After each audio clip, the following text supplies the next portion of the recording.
Audio Jungle.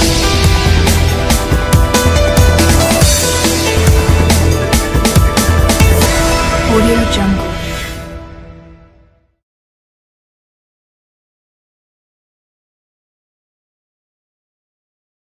For the past 2 centuries, much of the Western world has been incredibly wealthy, while the rest of the world was not so fortunate.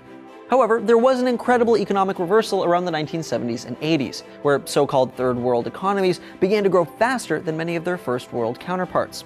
One of these developing countries was India.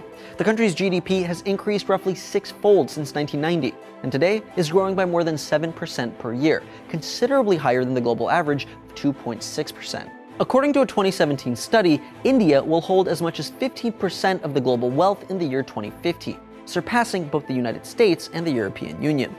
So how did this happen?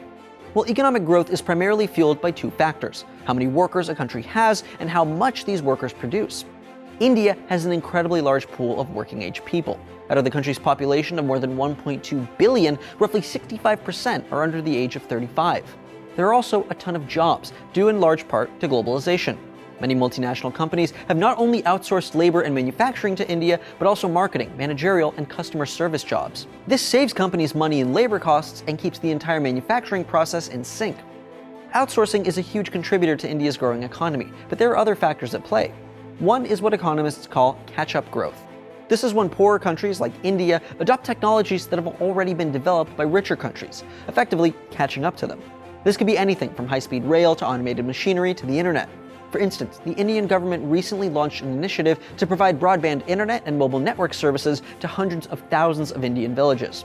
Another factor is India's free market reforms, which have ushered in less regulation and more foreign investment.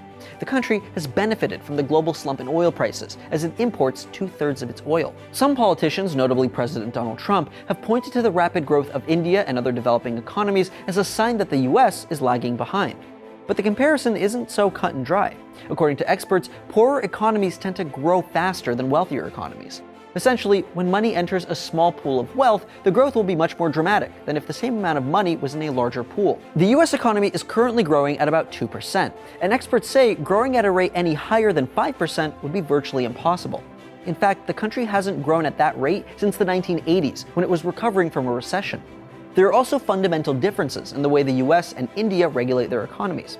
India has a 6-day work week, few federal holidays, and no legal retirement age for the private sector. And although the country has laws regulating child labor, they're rarely enforced. UNICEF estimates that roughly 28 million children are working in India. This obviously adds a huge amount of production to their economy, although at the expense of human rights. There's no doubt that India's economy is growing much faster than the US's. But these numbers come far from painting a complete picture. Economic growth fails to account for standard of living, work-life balance, and perhaps most importantly, per capita income. The average income in India is still just $1,600 a year, compared to nearly $56,000 in the US. And more than 20% of India's population lives in poverty. India will surely continue seeing an influx of wealth as its workforce grows.